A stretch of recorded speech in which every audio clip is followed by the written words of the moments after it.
identity. What is it?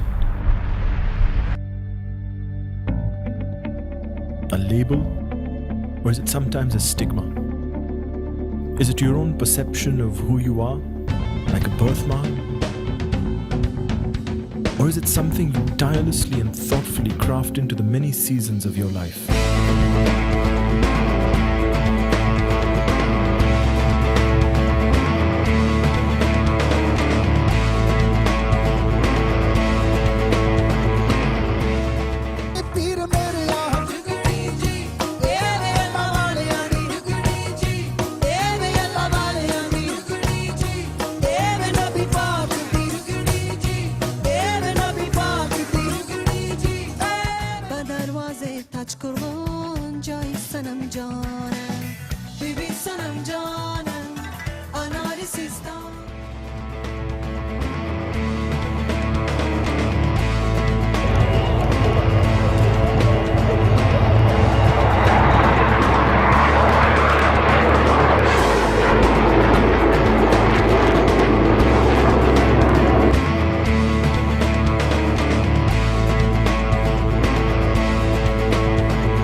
Physically, we might be in Lahore, but mentally, it's like we're traveling the planet on a daily basis.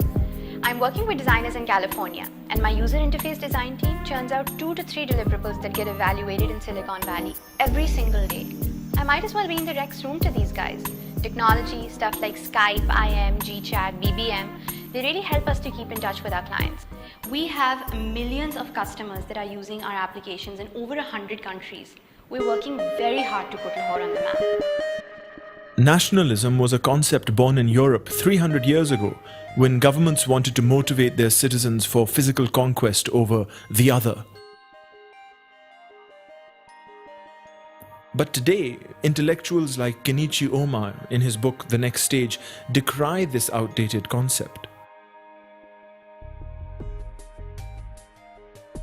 Physically sitting in Lahore, Pakistan, 12,000 miles away from Silicon Valley, these developers are more integrated with international business than a resident of Northern California might be. Theirs may well be the first post-national generation, one that defies definition by traditional metrics.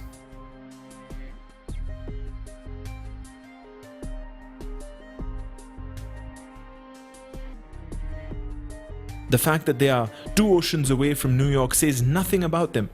They are the globalized generation, the youth that is redefining the importance of national boundaries. We truly are living in one world. Yeah, there are challenges and there are a few holdouts. Folks that don't see people as people but as residents of a particular geography. Frankly, we don't hide where we're from. There's absolutely no reason to. Unlike practices in other places, we don't answer support calls with names like Phil or Steve, or go around in circles when customers ask us where we're located. We are who we are, and 99% of the world just doesn't care. They want their work done. Yeah, there is the occasional oddball that'll say you guys are .pk, but we take stuff like that in our stride, because I guess there's a little bit of MLK in all of us.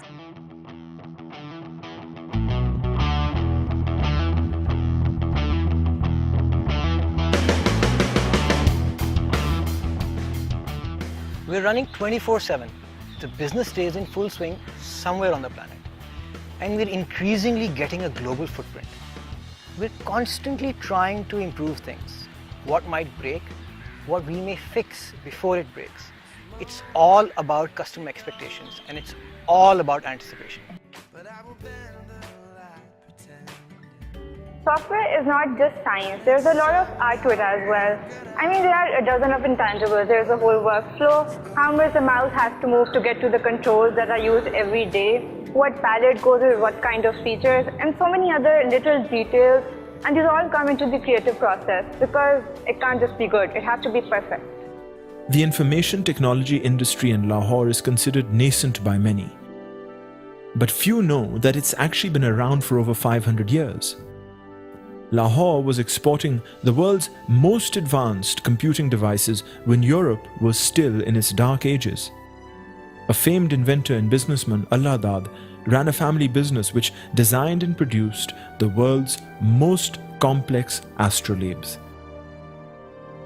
Mechanical computing devices that could calculate star positions, locations, headings, and far more. Now present in just a few museums and in the private collections of a Harvard University professor, astrolabes were Lahore's entry into the information technology business.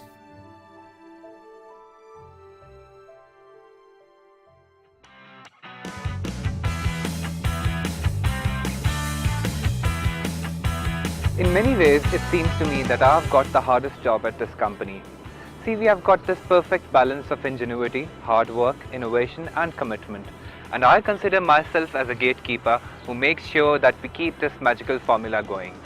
These guys are artists and I ensure that only the Van Goghs get in.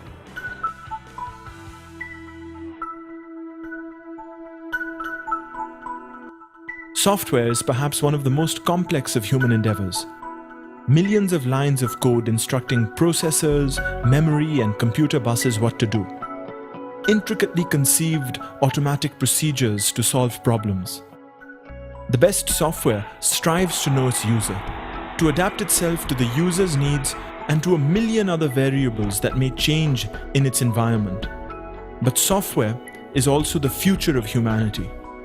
It is a process by which we multiply our mental prowess and use artificial brains to amplify our human potential.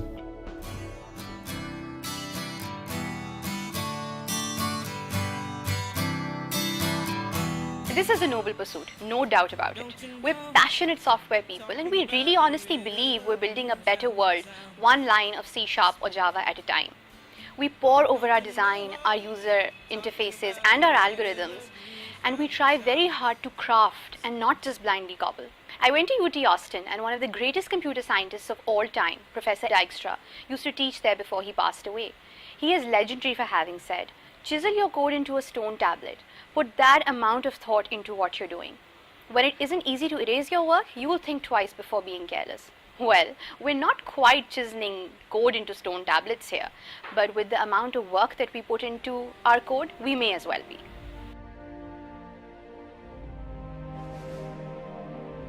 If identity is truly something we can design with our contributions to the world, our hard work, our ideas, and our struggles,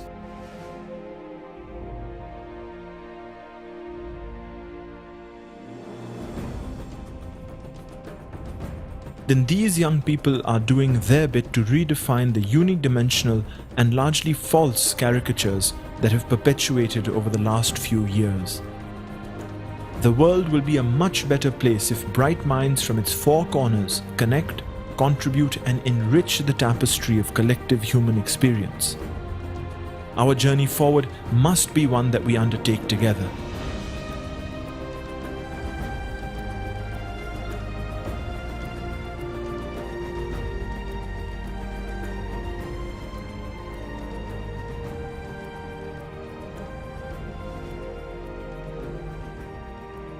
Lahore is reaching out to the world and is wanting to take that first step.